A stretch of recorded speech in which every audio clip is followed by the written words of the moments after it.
പറയുന്നുണ്ട്, നീ എന്താ മുന്നേ ഒന്നും മിമിക്രി ഒന്നും അവതരിപ്പിക്കുന്നത് ഞാൻ അറിഞ്ഞിട്ടില്ലല്ലോ എന്ന് പറയുന്നത്. അത് ചെറിയൊരു കഥയാണ്. ഞാൻ കോളേജിൽ പഠിക്കുന്ന കാലത്ത്, അതായത് കോളേജിൽ പഠിക്കാനല്ല പോണ കാലത്ത് എന്ന് പറയാം, പഠിക്കാൻ വേണ്ടി പറ്റില്ലല്ലോ. അപ്പോൾ കോളേജിൽ പോകുന്ന കാലത്ത് എല്ലാവർക്കും ഓരോ കഴിവുകളുണ്ടായിരിക്കും. ചിലവർ നന്നായി പാടും, ചിലവർ സ്പോർട്സിൽ ഫസ്റ്റായിരിക്കും, ചിലർ ഡാൻസ് കളിക്കും. എല്ലാം ഈ പയ്യന്മാരൊക്കെ ഭയങ്കര ആക്റ്റീവായിരുന്നു എൻ്റെ കോളേജിൽ. അപ്പോൾ അവർ ആക്റ്റീവാൻ കാരണം നല്ല നല്ല കുട്ടികൾ, ഭംഗിയുള്ള പെൺകുട്ടികൾ ആ കോളേജിലുണ്ടായിരുന്നു. ഇവർക്ക് വേണ്ടി അവരുടെ മുമ്പിൽ ആക്റ്റീവാൻ വേണ്ടിയിട്ടായിരുന്നു ഇവർ ചെയ്തുകൊണ്ടിരുന്നത്. അപ്പോൾ എൻ്റെ കോളേജിലും അങ്ങനെ എനിക്കും അങ്ങനെ ആക്റ്റീവാൻ എന്താ വഴി? അപ്പോൾ എൻ്റെ ജൂനിയർ ഒരു കുട്ടി ഉണ്ടായിരുന്നു. ആ കുട്ടിയോട് നമുക്ക് ചെറിയൊരു സ്നേഹം തോന്നിയിരുന്നു. അപ്പോൾ പക്ഷേ ആൾ നമ്മളെ മൈൻഡിങ്ങില്ല. അപ്പോൾ എന്താ ചെയ്യാം? അങ്ങനെ ആലോചിക്കുമ്പോൾ ആ കുട്ടിക്ക് മോഹൻലാലിനെ ഭയങ്കര ഇഷ്ടമാണ്. അപ്പോൾ ഞാൻ വിചാരിച്ചു നമുക്ക് മോഹൻലാലാൻ പറ്റില്ലല്ലോ, മോഹൻലാലിൻ്റെ സൗണ്ട് എടുക്കാം. അങ്ങനെ ആ കോളേജിലത്തെ പരിപാടിക്ക് ഞാൻ മോഹൻലാലിൻ്റെ സൗണ്ട് ഇമിറ്റേറ്റ് ചെയ്തു.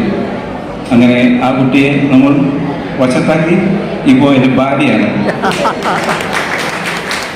ഇപ്പോൾ പക്ഷേ അതിന് ശേഷം ഒരു സ്റ്റേജിലും അവൾ എന്നെ കൊണ്ട് അവതരിപ്പിച്ചിട്ടില്ല. പിന്നെ അതുകൊണ്ടാണ് ഞാൻ ഇപ്പോൾ എൻ്റെ പ്രകാശ് സാർ ഫസ്റ്റ് ഞാൻ എൻ്റെ ഫൈസൽ സാറിൻ്റെ പരിപാടിക്കാണ് ഞാൻ അതിന് ശേഷം ചെയ്യുന്നത്.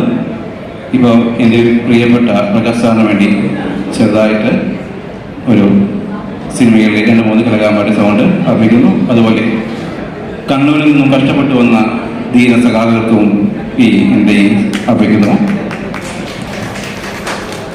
മലയാള സിനിമയിലെ പ്രശസ്ത ഗോഡ്ഫാദർ എന്ന സിനിമയിൽ നമ്മളെ അമരിപ്പിച്ച അഞ്ഞൂറ് എൻ പിള്ള. ഹലോ, എൻ്റെ ഭാര്യ, എൻ്റെ ലക്ഷ്മി, എൻ്റെ വീടിന് മുന്നിൽ കഴിഞ്ഞ് പിഴഞ്ഞു വയ്ക്കാൻ ഹലോ പറയാൻ. നിങ്ങളുടെ കയ്യടിയാണ് എൻ്റെ പ്രചോദനം. അപ്പോൾ നന്നായിട്ട് കയ്യടിക്കണം. മലയാള സിനിമയിലെ മഹാനടൻ ഭരത് മമ്മൂട്ടി.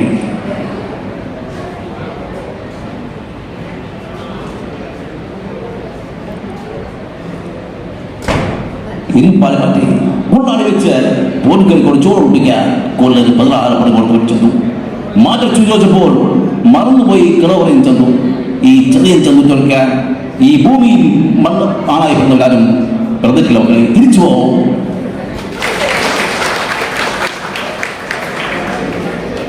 നമ്മുടെ പഴയ കലാകാരൻ, നമ്മുടെ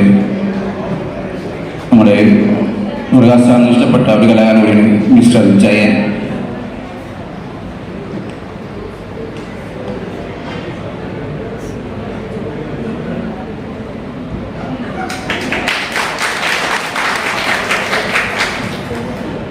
കുളിച്ച് പോകുന്ന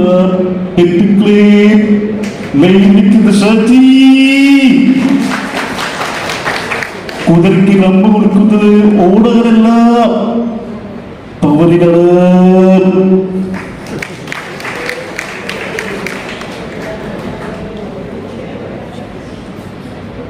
മലയാള സിനിമയിലെ മറ്റൊരു നമ്മുടെ എംപിയും ഭരത് സുരേഷ് ഗോപി.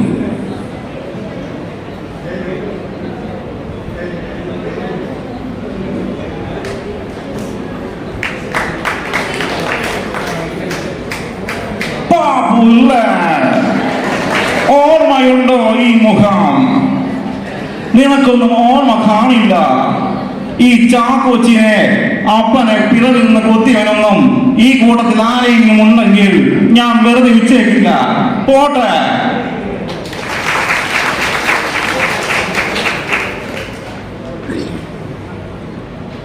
നമ്മൾ അവസാനമായി മലയാള സിനിമയിലെ ഞാൻ കറക്കി എടുത്ത സൗണ്ടാണ്, അതായത് മോഹൻലാൽ. ഈ മോഹൻലാൽ പഴയ കാലഘട്ടത്തിൽ ഉള്ള, അതായത് വന്ദനം, ചിത്രം, മിഥുനം എന്നീ സിനിമയിൽ നിന്നുള്ള സൗണ്ടും ഇപ്പോഴത്തെ സൗണ്ടും ഡിഫറെൻ്റ് ആണ്. ആ പഴയ മോഹൻലാൽ നമുക്ക് നോക്കാം.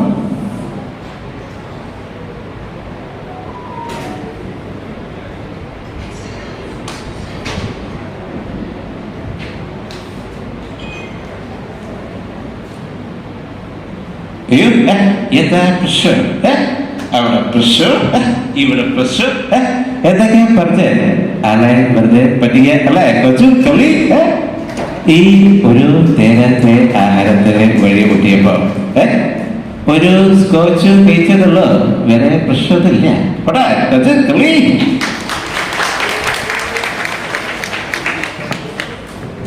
ഇത് മോഹൻലാൽ 6ാം തമുതിലെന്ന് പറയുമ്പോൾ സൗണ്ട് ലൈറ്റ് ചേഞ്ച് നോക്കണം.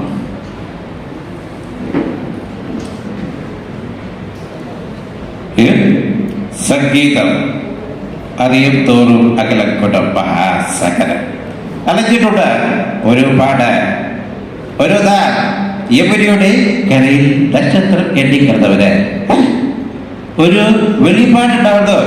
എന്താ ഹിന്ദുസ്ഥാനി സംഗീതം പഠിക്കുന്നത് ആവശ്യം അറിയിച്ചപ്പോ ചെന്നു പെട്ടത് ഒരു സിംഹത്തിന്റെ പടയിൽ ആവശ്യം അറിയിച്ചപ്പോ ദക്ഷിണ വയ്ക്കാൻ പറഞ്ഞു. ഈ ഒരു തെന്നിയുടെ ഓട്ടക്കീശ് എന്നിട്ട് ഒത്തുമില്ല. സംഗീതത്തിന്റെ ആദ്യാക്ഷരം പഠിപ്പിച്ചു തന്ന അമ്മയെ മനസ്സിൽ ധ്യാനിച്ച് ഒരു കാച്ചി മുഴുവിക്കാൻ സമ്മതിച്ചില്ല. ഇങ്ങ് ചേർത്ത് പിടിച്ചുകൊണ്ട് പറഞ്ഞു, സബി ജബറോ കി ജിന്ദഗി ജോ ഖതം നഹീ ഹോ ജാതി high, Shambho Mahadeva. Thank you all.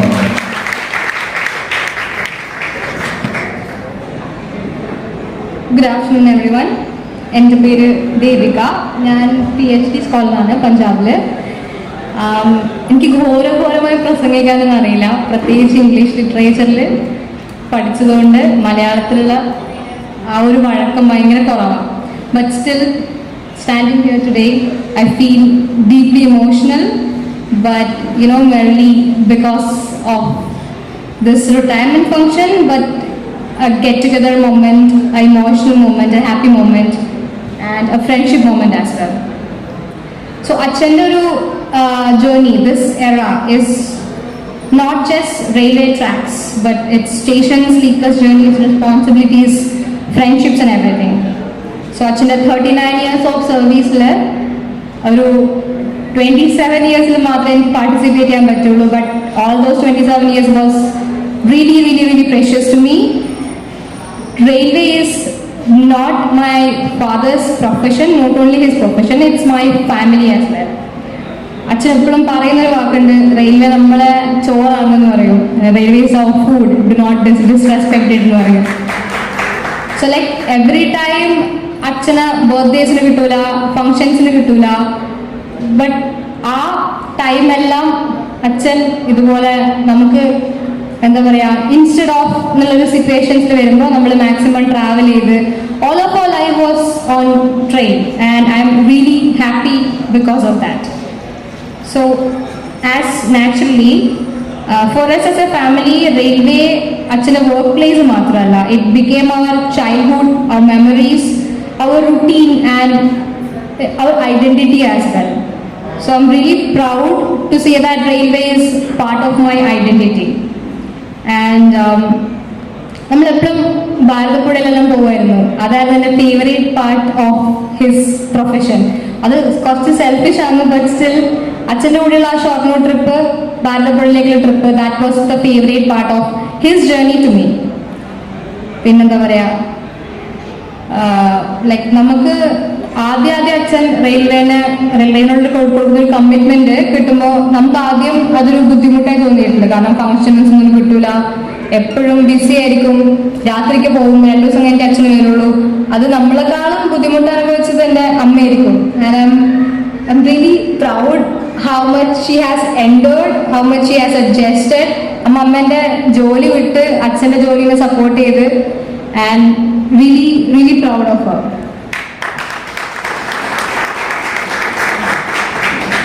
പിന്നെ അച്ഛൻ ജസ്റ്റ് ഒരു റെയിൽവേ മാൻ മാത്രമല്ല, like he was into union meetings, ഒരു ഗ്രേറ്റ് ക്വിസ് മാസ്റ്റർ ആണ്. I think someone has already mentioned that. അച്ഛൻ വലിയൊരു quiz മാസ്റ്ററാണ്.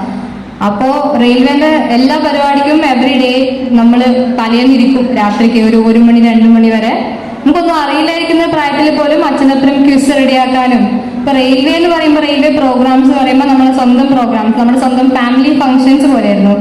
And all those moments with him was really memorable for me. And he never limited anything upon his bare minimum ആയിട്ട് അച്ഛനൊന്നും ചെയ്തിട്ടില്ല. He gave everything to whatever he done. Quiz ആണെങ്കിലും union programmes ആണെങ്കിലും ഓണാഘോഷം ആണെങ്കിലും everything. ഈ Robert ഫ്രോസ്റ്റിന് ഒരു line ഉണ്ട്, the best way out is always true. So I think that sentence defines my father's generation.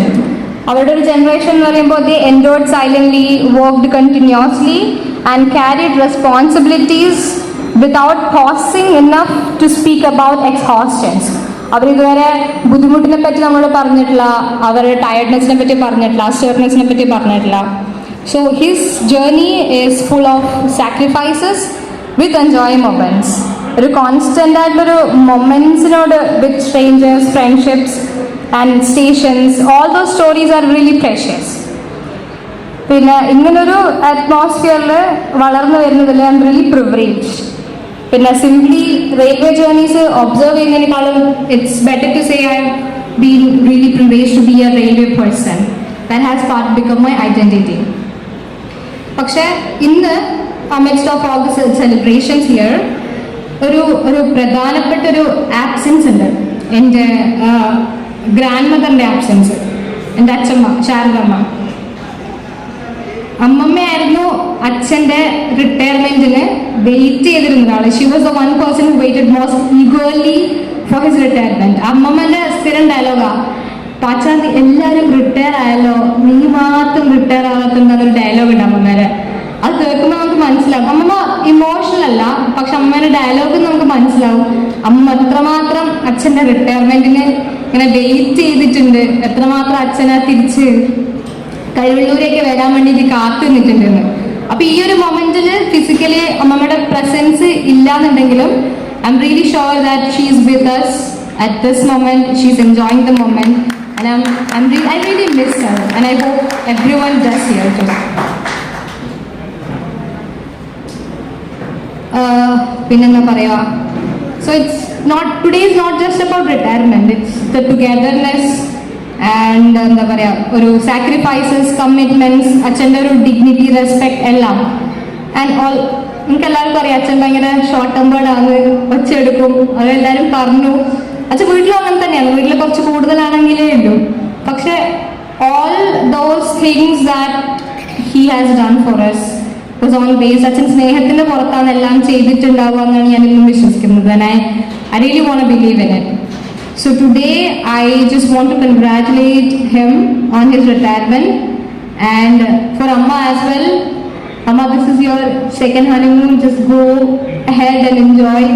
There is nothing without your partnership and it's really good moment. So congratulations and thank you for being in every sense a complete railway man. Thank you.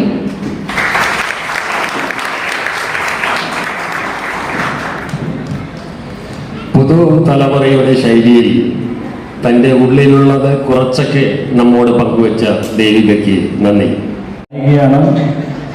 വീണയും പ്രവാസം ഞങ്ങളൊക്കെ ഈ അടുത്ത കാലത്ത് സംഘടനാ പ്രവർത്തനത്തിൽ വന്നപ്പോൾ വീട്ടിൽ വന്ന് പാട്ടുകൾ പാടി ഞാൻ കൂടെ പാടി ഇങ്ങനെയൊക്കെ ഉണ്ടായിരുന്നു. ഞങ്ങൾക്ക് തബല വായിക്കും.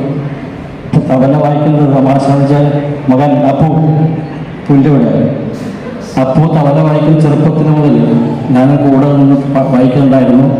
ഇങ്ങനെ എല്ലാ തരത്തിലുള്ള ഒരു സന്തുഷ്ട കുടുംബമായിട്ടാണ് ഞാൻ ഈ കുടുംബത്തെ കാണുന്നത്. തീർച്ചയായിട്ടും അതിലൊക്കെ ഞാനും അഭിമാനിക്കുന്നു.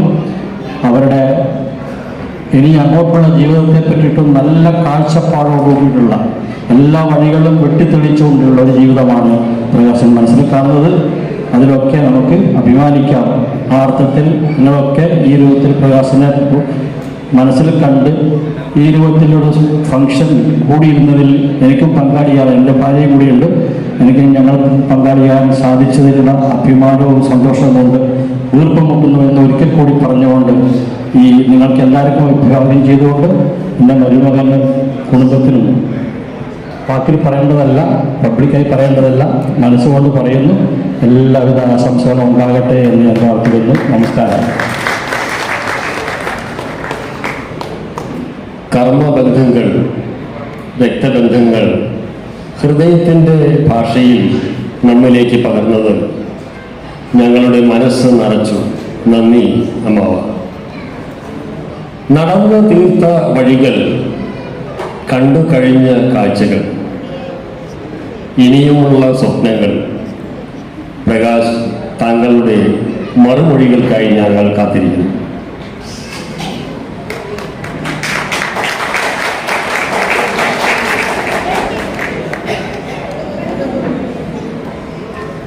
ബഹുമാനപ്പെട്ട സ്റ്റേഷൻ മാനേജർ റബി സാർ, നമ്മളെ നേർവഴി നടത്തിയ ജേക്കബ് പുന്നത്ത് സാർ, ഇവിടെ കൂടിയിരിക്കുന്ന എൻ്റെ സുഹൃത്തുക്കളെ, സഹപാഠികളെ, ബന്ധുക്കളെ, പറയാൻ വാക്കുകളില്ലാത്തപ്പോൾ വാക്കുകളെല്ലാം പൊള്ളയായി പോകുമെന്നാണ് പറയുന്നത്. ഔപചാരികതയുടെ പേരിൽ മാത്രമാണ് ഞാൻ ഈ മറുപടി പ്രസംഗം നടത്തുന്നത്. ഇവിടെ ഇപ്പോൾ ഇരിക്കുന്ന, ഇവിടെ വന്നു ചേർന്നിട്ടുള്ള, വന്നു പോയിട്ടുള്ള എല്ലാവരെയും ഒരു തരത്തിലും ഞാൻ അവരിൽ നിന്ന് വേർപിരിയുന്നില്ല. എല്ലാവരും എന്നോടൊപ്പം തന്നെ ഉണ്ടായിരിക്കും. അതുകൊണ്ട് തന്നെ ഈ മീറ്റിങ്ങിൻ്റെ ഔപചാരികതയുടെ പേരിൽ മാത്രമുള്ള ഒരു മറുപടി പ്രസംഗമായിട്ട് ഇതിനെ കണ്ടാൽ മതി. സത്യത്തിൽ ഇങ്ങനൊരു മറുപടി പ്രസംഗം പറയേണ്ടി വരും എന്നെനിക്കറിയാമെങ്കിലും ഇതിനൊരു പ്രിപ്പറേഷനൊന്നും ഞാൻ നടത്തിയിട്ടില്ല. തീർച്ചയായിട്ടും നമ്മൾ ഈ ഔദ്യോഗികമായ ജീവിതം ദീർഘമായ 39 വർഷവും 1 മാസവും പരിക്കുകളൊന്നുമില്ലാതെ പൂർത്തീകരിക്കാൻ സാധിച്ചു എന്നുള്ളതിൽ എൻ്റെ മാത്രം കഴിവുകൊണ്ടല്ല. തീർച്ചയായിട്ടും ഇതിൻ്റെ പിറകിൽ നിരവധി പേരുടെ പ്രാർത്ഥനകളും ഉപദേശങ്ങളും അനുഭവവും പങ്കിടലും ഒക്കെ ഉണ്ടായിട്ടുണ്ട്. ഞാനെന്ന വ്യക്തിയെ ഇന്ന് ഈ നിൽക്കുന്ന ഞാനായി എന്നെ വളർത്തിയത്, അതിൽ എന്നോടൊപ്പം നടന്ന എല്ലാവർക്കും അതിനുള്ള പങ്കുണ്ട്. ഏതൊരു വ്യക്തിക്കും ഒരു ജീവചരിത്രമുണ്ടായിരിക്കും. ഇഴഞ്ഞു നീങ്ങുന്ന ഒരു ഒച്ചിന് പോലും ഒരു ജീവചരിത്രമുണ്ട്. അത് നടന്നു നീങ്ങുമ്പോൾ അത് ബാക്കി വെക്കുന്ന ഒരു നേർത്ത ഒരു വരകളുണ്ടല്ലോ, ആ വര അതിൻ്റെ ജീവചരിത്രമായി നമുക്ക് കാണാം. അതേപോലൊരു ജീവചരിത്രം എനിക്കും ഉണ്ടാവും. അത് എൻ്റേത് മാത്രമല്ല, എന്നോടൊപ്പം നടന്ന പലരുടെയും ജീവചരിത്രങ്ങളോട് ഇഴപഴകി അതെത്രമാത്രം പരസ്പരം അങ്ങോട്ടും ഇങ്ങോട്ടും മറികടന്ന് യാത്ര ചെയ്തിട്ടുണ്ടോ അതത്രമാത്രം ബൃഹത്താവും എന്നുള്ളതാണ് ഞാൻ മനസ്സിലാക്കുന്നത്. ഇതുവരെയുള്ള ജീവിതത്തിൽ എനിക്ക് നന്ദി പറയേണ്ടത് ഇവിടെ ഇരിക്കുന്ന ഓരോ വ്യക്തികളോടും കൂടിയാണ്. ഒരു തരത്തിൽ അല്ലെങ്കിൽ മറ്റൊരു തരത്തിൽ ഇവിടെ ഇരിക്കുന്ന ഓരോ വ്യക്തിയും എന്നിൽ സ്വാധീനം ചെലുത്തിയിട്ടുണ്ട്. അത് ദീർഘകാലം എന്നോടൊപ്പം ജീവിച്ചവർ മാത്രമല്ല, വളരെ ചുരുങ്ങിയ സമയങ്ങൾ മാത്രം ചെലവിട്ട ആളുകളിൽ നിന്ന് പോലും അത്തരത്തിൽ ഒരുപാട് കാര്യങ്ങൾ സ്വായത്തമാക്കാൻ കഴിഞ്ഞിട്ടുണ്ട്. അവരോടും എനിക്ക് നന്ദി പറയേണ്ടതായിട്ടുണ്ട്. ദൈവത്തോട് നന്ദി പറയേണ്ടത് ഒരു ഔപചാരികമായ ഒരു കടമ മാത്രമായിട്ടാണ് ഞാൻ കാണുന്നത്. വ്യക്തിപരമായ രീതിയിൽ മാത്രം പറയുമ്പോൾ, ചിന്തിക്കുമ്പോൾ, ദൈവമേ എന്ന് മനസ്സിൽ ആഴത്തിൽ വിളിക്കേണ്ടുന്ന സന്ദർഭം എന്നിലുണ്ടായിട്ടുണ്ട്. പക്ഷേ എനിക്കങ്ങനെ വിളിക്കേണ്ടി വന്നിട്ടില്ല. കാരണം ഞാൻ ഇന്ന് എൻ്റെ മക്കളോട് പറയുന്നത്, അച്ഛനെ സംബന്ധിച്ചോളം ദൈവത്തിൻ്റെ മുകളിൽ നിൽക്കുന്ന ഒരു വ്യക്തിയുണ്ട് എനിക്ക്. ആ വ്യക്തി ഇന്നിവിടെ വന്നിട്ടില്ല. അതെൻ്റെ ഒരു അമ്മാവനാണ്. ഇപ്പോൾ സംസാരിച്ച അമ്മാവൻ വാക്കുകളിൽ അമ്മാവ എന്ന് വിളിക്കും എന്ന് മാത്രമേ ഉള്ളൂ. ഈ അമ്മാവൻ എൻ്റെ അമ്മാവനിൽ ഉപരിയായിട്ടുള്ള ഒരു സുഹൃത്താണ്. അതുപോലൊരു അമ്മാവൻ എനിക്കില്ല. അതുകൂടി പറയാം. ഇത്രയും സൗഹൃദ ബന്ധം പരസ്പരം പങ്കുവെക്കുന്ന ഒരമ്മാവൻ എനിക്ക് വേറെയില്ല. പക്ഷേ ദൈവത്തിന് മുകളിൽ നിൽക്കുന്ന മറ്റൊരു അമ്മാവൻ എനിക്കുണ്ട്. എൻ്റെ 12ാമത്തെ വയസ്സിൽ അച്ഛൻ നഷ്ടപ്പെടുമ്പോൾ ഞങ്ങളോടൊപ്പം ഉണ്ടായിരുന്ന, അതായത് ഞാൻ എൻ്റെ അച്ഛനെ, എൻ്റെ അമ്മയെ ഞാൻ എപ്പോൾ കാണാൻ തുടങ്ങിയോ അന്ന് തൊട്ട് കാണാൻ തുടങ്ങുന്ന ഒരമ്മാവൻ എന്നോടൊപ്പം ഉണ്ടായിരുന്നു, ഞങ്ങളുടെ ഒപ്പം ഉണ്ടായിരുന്നു, എൻ്റെ അച്ഛൻ്റെ കൂടെ ഉണ്ടായിരുന്നു. അതുകൊണ്ട് തന്നെ ആ ദൈവമേ എന്നുള്ള ആ ഒരു വലിയ വിളി എനിക്ക് വിളിക്കേണ്ടി വന്നിരുന്നില്ല. പിന്നീട് എൻ്റെ അമ്മയെയും 6 മക്കളെയും വളർത്തിയത് ആ അമ്മാവനാണ്. ഇപ്പോൾ നിങ്ങൾക്ക് മനസ്സിലായിരിക്കും ആ അമ്മാവൻ്റെ സ്ഥാനം ദൈവത്തിന് മുകളിൽ തന്നെയല്ലേ എന്ന്. അമ്മാവൻ ആരോഗ്യ പ്രശ്നമുണ്ടെങ്കിലും ഇന്നിവിടെ വരാമായിരുന്നു. പക്ഷേ അമ്മാവൻ്റെ ഒരു മാനസിക അവസ്ഥ ആ ഒരു രീതിയിലായതുകൊണ്ട് മാത്രമാണ് വരാൻ ബുദ്ധിമുട്ട്. അമ്മ മരിക്കുന്നതിന് മുമ്പേ എൻ്റെ ജ്യേഷ്ഠൻ മരിച്ചു. ജ്യേഷ്ഠൻ്റെ മരണശേഷം അമ്മാവൻ മാനസികമായിട്ടുള്ളൊരു തളർച്ചയിലാണ്. എന്തോ ഒരു ഭയം പുറത്തിറങ്ങാൻ. പിന്നീട് പല കൗൺസിലിങ്ങിലൂടെയാണ് ഇപ്പം അല്പമെങ്കിലും വീടിന് പുറത്തോട്ട് ഇറങ്ങുന്നത്. ഞാൻ നിർബന്ധിച്ചില്ല. കാരണം അങ്ങനെ നിർബന്ധിക്കേണ്ടുന്ന ഒരു വ്യക്തിയല്ല അദ്ദേഹം. നന്ദി പറഞ്ഞ് ഒതുക്കേണ്ടുന്ന ഒരു വ്യക്തിയുമല്ല. ഒരുപക്ഷെ എൻ്റെ അമ്മയോടൊപ്പം അമ്മാവൻ നിന്നത് ഈ അമ്മയുടെയും അമ്മാവൻ്റെയും മനസ്സ് ഒരുപോലെ ആയതുകൊണ്ടായിരിക്കും. കാരണം അമ്മ അതേ രീതിയിലാണ്, വളരെ സ്വാത്വികമായ ഒരു രീതിയിലാണ് അമ്മ നമ്മുടെ അടുത്ത് പെരുമാറിയിട്ടുള്ളത്. കുട്ടിക്കാലത്ത് വളരെ ശക്തമായി ശാസിക്കുകയും അടിക്കുകയും ഒക്കെ ചെയ്തിട്ടുണ്ട്. പക്ഷെ നമ്മൾ വളർന്നു കഴിഞ്ഞപ്പോൾ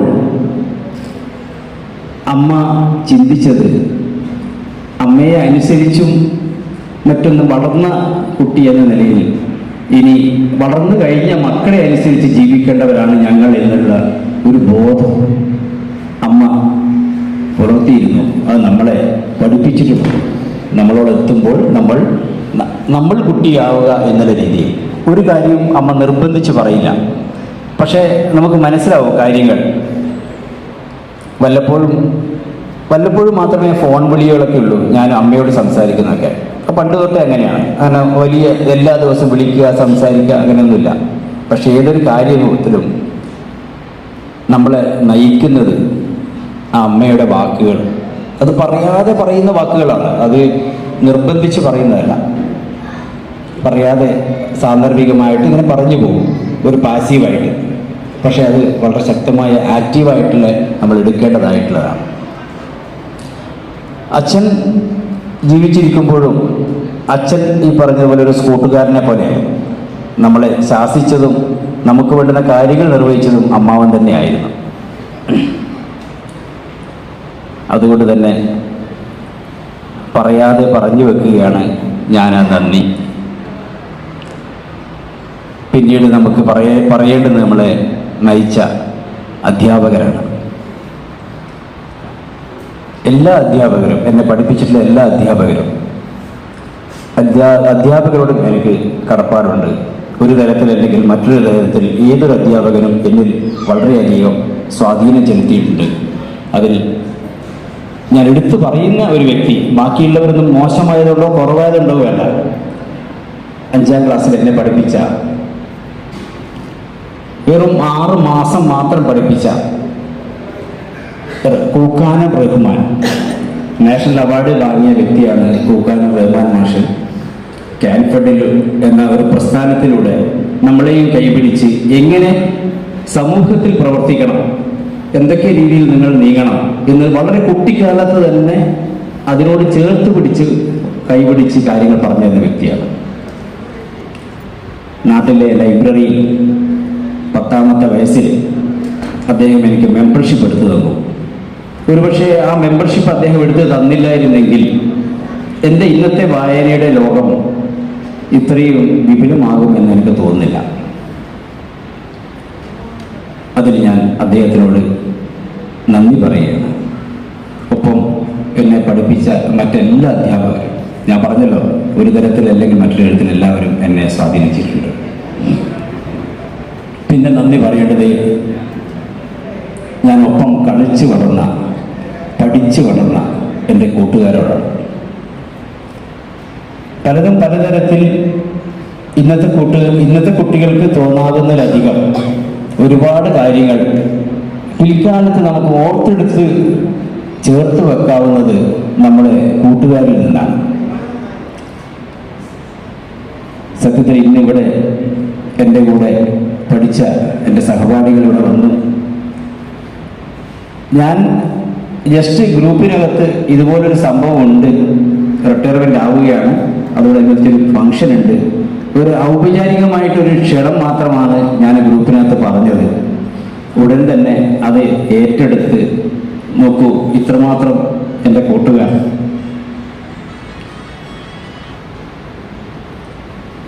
ഇവിടെ വന്നു ചേർന്നിട്ടുണ്ടെങ്കിൽ അവരെന്നിൽ ചെലുത്തിയ സ്വാധീനം എത്രമാത്രമാണെന്ന് നിങ്ങൾക്ക് ഊഹിക്കാവുന്നേ ഉള്ളൂ.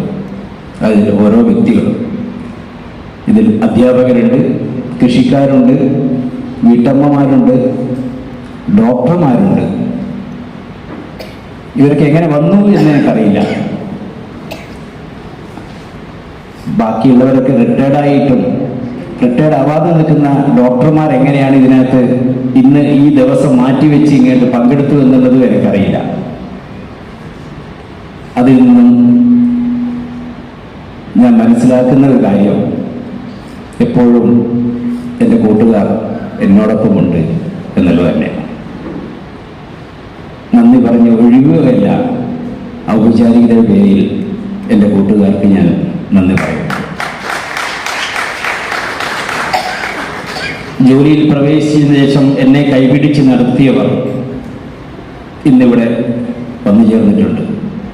വളരെ നേരത്തെ തന്നെ ആദ്യം മീറ്റിംഗ് തുടങ്ങുമ്പോൾ തന്നെ എന്നെ ഷാളണിയിച്ച് പോയ 2 പേരുണ്ട്. 87 നാഗർകോവിൽ ജോലിയിൽ പ്രവേശിക്കുമ്പോൾ എനിക്ക് വേണ്ടുന്ന നിർദ്ദേശങ്ങൾ തന്ന് തിരുവനന്തപുരം ഡിവിഷനിൽ അപ്പോയിൻമെൻറ്റ് കിട്ടിയപ്പോൾ ആദ്യത്തെ ഒരാഗ്രഹം എത്രയും പെട്ടെന്ന് പാലക്കാട് ഡിവിഷനിലേക്ക് പോകണം, നമ്മുടെ നാട്ടിലേക്ക് പോകണം എന്നുള്ളതായിരുന്നു. ആ ആഗ്രഹം പ്രകടിപ്പിച്ചപ്പോൾ അവരാദ്യം പറഞ്ഞത് നോ എന്നാണ്. നാട്ടിലേക്ക് പോവുക എന്നുള്ളതല്ല, അല്ലെങ്കിൽ ആയിരിക്കരുത് നിങ്ങളുടെ ലക്ഷ്യം. നിങ്ങളുടെ കരിയർ ഏത് രീതിയിൽ മെച്ചപ്പെടുത്താം, ഉയർത്താം എന്നുള്ളതാണ്. അതിന് ഏറ്റവും ഫലഭൂയിഷ്ഠമായ മണ്ണ് ഈ തിരുവനന്തപുരം ഡിവിഷനാണ്. പാലക്കാട് ഡിവിഷനിൽ പല തരത്തിലുള്ള പല പ്രശ്നങ്ങളും ഉണ്ട്, അഡ്മിനിസ്ട്രേറ്റീവ് ലെവലിലും പല രീതിയിലും. അത് കൂടാതെ കണ്ട് നിങ്ങൾക്ക് പ്രൊമോഷൻ സാധ്യത കൂടുതലാണ് ഇവിടെയാണ്. അതിലിന്ന് വരാതിരുന്ന ഒരു വ്യക്തിയുടെ പേര് ഞാൻ പറയാതിരിക്കാൻ പറ്റില്ല. ശ്രീ കെ അബ്ബാസ് ചേട്ടൻ മിനിഞ്ഞാന്ന് അദ്ദേഹത്തിൻ്റെ മക്കള് അമേരിക്കയിലാണ്. മിനിഞ്ഞാന്ന് നേരത്തെ തന്നെ പ്ലാൻ ചെയ്തുകൊണ്ട് അദ്ദേഹത്തിന് പോകേണ്ടി വന്നു. അതുകൊണ്ട് അദ്ദേഹത്തിന് ഇവിടെ വരാൻ പറ്റിയിട്ടില്ല. അദ്ദേഹത്തിനോടും ഒപ്പം ഇന്ന് വന്നു ചേർന്ന 2 പേര് ദൊരേറാജും കാർത്തികൻ സാറിനോടും എൻ്റെ നന്ദി ഞാൻ അറിയിക്കുകയാണ്. അതോടൊപ്പം ഇവിടെ വന്നു ചേർന്നിരിക്കുന്ന പലരും, സീനിയേഴ്സായിട്ടുള്ള പലരും, എന്നെ നേർവഴിക്ക് നയിച്ചവരാണ്. ഏതൊരു പ്രശ്നമുണ്ടെങ്കിലും എൻ്റെ അടുത്ത് എനിക്കിഷ്ടമില്ലെങ്കിൽ പോലും പറഞ്ഞു തരാൻ അവർക്ക് സാധിച്ചിട്ടുണ്ട്.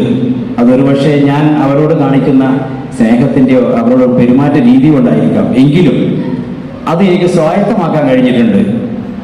അത് എന്നെ നേർവഴിക്ക് നയിച്ചിട്ടുണ്ട്, ഇന്നും നയിക്കുന്നു. ഇവിടെ റിട്ടയർഡായിട്ട് മുമ്പിൻ്റെ മുന്നിലിരിക്കുന്ന എൻ്റെ പൂർവ്വസൂരികളോട് ഞാൻ നന്ദി പറയുകയാണ്. ഒരു തരത്തിലില്ലെങ്കിൽ മറ്റു തരത്തിൽ റെയിൽവേയിൽ വർക്ക് ചെയ്യുന്ന എല്ലാ സ്റ്റാഫും ഞാൻ ആവുന്നതും അവരുടെ സംഘടനാപരമായിട്ടോ അവരുടെ കാറ്റഗറി പരമായിട്ടുള്ള വേർതിരിവ് ഞാൻ കാണിക്കാറില്ല. എല്ലാവരും എൻ്റെ തൊഴിലാളി സുഹൃത്തുക്കളാണ്, അല്ലെങ്കിൽ നമ്മൾ സഹപ്രവർത്തകരാണ് എന്നുള്ള രീതിയിലാണ് ഞാൻ പെരുമാറിയിട്ടുള്ളത്. അതുകൊണ്ട് തന്നെയാണ് എനിക്ക് റെയിൽവേയിൽ ഞാൻ മനസ്സിലാക്കുന്നത് ശത്രുക്കളില്ല എന്നുള്ളതാണ്. ഏതൊരു രീതിയിലും എല്ലാ റെയിൽവേ തൊഴിലാളികളോടും ഞാൻ കടപ്പെട്ടിരിക്കുന്നു. ഞാൻ ഇന്ന് സ്വായത്തമാക്കി എന്ന് ഞാൻ അവകാശപ്പെടുന്ന അല്ലെങ്കിൽ അഹങ്കരിക്കുന്ന എല്ലാ കാര്യങ്ങൾക്കും ഞാൻ നന്ദി പറയുന്നത് ഈ സിസ്റ്റത്തിനോടാണ്, റെയിൽവേയോടാണ്. ഒരു സംശയമില്ല. ഞാൻ പുരുഷോത്തം പറഞ്ഞ പോലെ റെയിൽവേയിൽ വരുന്നതിന് തൊട്ട് മുമ്പ് ടെലിഫോൺസിൽ ഓപ്പറേറ്ററായിട്ട് വർക്ക് ചെയ്തിരുന്നു. അതിൽ കണ്ടിന്യൂ ചെയ്യാതെ കണ്ട് റെയിൽവേയിൽ വന്നത് റെയിൽവേയോടുള്ള ഇഷ്ടം കൊണ്ട് തന്നെയാണ്. കരിവള്ളൂരിൽ നിന്ന് നേരിട്ട് ബസ്സിൽ കയറി കണ്ണൂരിൽ വരുന്നതിന് പകരം ചെറുവത്തൂർ പോയി ട്രെയിനിൽ കയറി ഞാൻ കണ്ണൂരിലേക്ക് വരുമായിരുന്നു എൻ്റെ കുട്ടിക്കാലത്ത്. എനിക്ക് ഏറ്റവും ഇഷ്ടമായിരുന്നു. അതുകൊണ്ട് തന്നെ റെയിൽവേ ഞാൻ തിരഞ്ഞെടുത്തു. അങ്ങനെ വലിയൊരു തിരഞ്ഞെടുപ്പെന്ന് പറയാനില്ല. കാരണം പഠിക്കുന്ന സമയത്ത് പഠിച്ചു കഴിഞ്ഞ ഉടനെ എത്രയും പെട്ടെന്നൊരു ജോലി വേണം എന്നുള്ളതൊരു ആഗ്രഹമായിരുന്നു. അത് പഠിക്കണം, ഇനിയും പഠിക്കണം, തുറന്ന് പഠിക്കണം എന്നുള്ള ചിന്തയായിരുന്നില്ല. എത്രയും പെട്ടെന്ന് ജോലിയിൽ കയറണം തന്നെയായിരുന്നു. കാരണം എന്നെ വളർത്തിയ എൻ്റെ അമ്മാവനോട് അമ്മാവൻ്റെ സാമ്പത്തിക ഭാരം അല്പം ഒന്ന് ലഘൂകരിക്കുക എന്നുള്ളത് തന്നെയായിരുന്നു. അതെനിക്ക് ഇഷ്ടപ്പെട്ട ജോലി കിട്ടി എന്നുള്ളത് വലിയൊരു കാര്യമായിട്ടാണ് ഞാൻ കാണുന്നത്.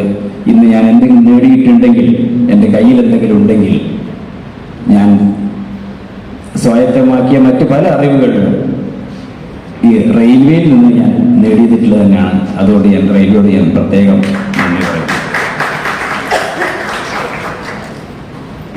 സംഘടനാപരമായി ഒരു സ്വതന്ത്ര ട്രേഡ് യൂണിയനിലാണ് ഞാൻ ദീർഘകാലം പ്രവർത്തിച്ചത്. 25 വർഷത്തോളം ഓഫീസ് ബിയറായിട്ട് വർക്ക് ചെയ്യാൻ സാധിച്ചിട്ടുണ്ട്.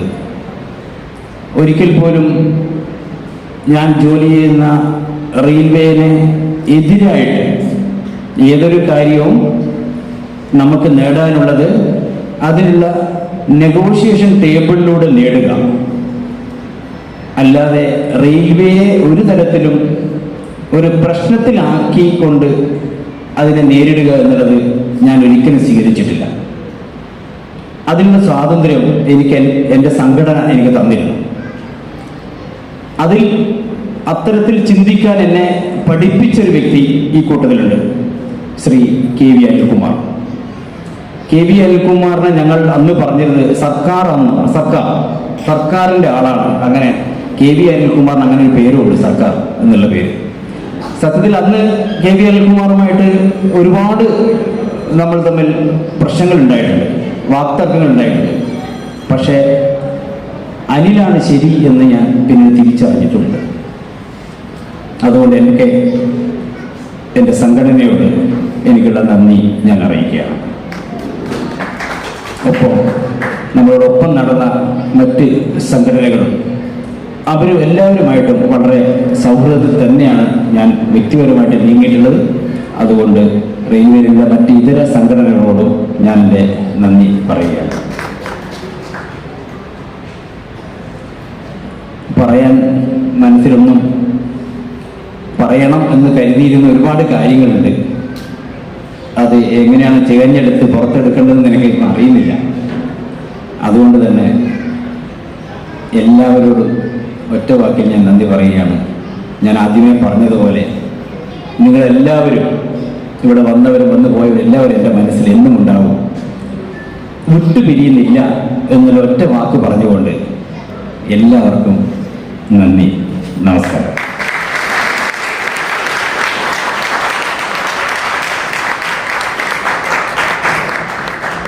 പ്രകാശിൻ്റെ വാക്കുകളെ സ്പർശിക്കാൻ എൻ്റെ മനസ്സ് എന്നെ അനുവദിക്കുന്നില്ല. അതങ്ങനെ തന്നെ നിങ്ങളുടെ ഉള്ളിലേക്ക് അലിഞ്ഞു ചേരട്ടെ.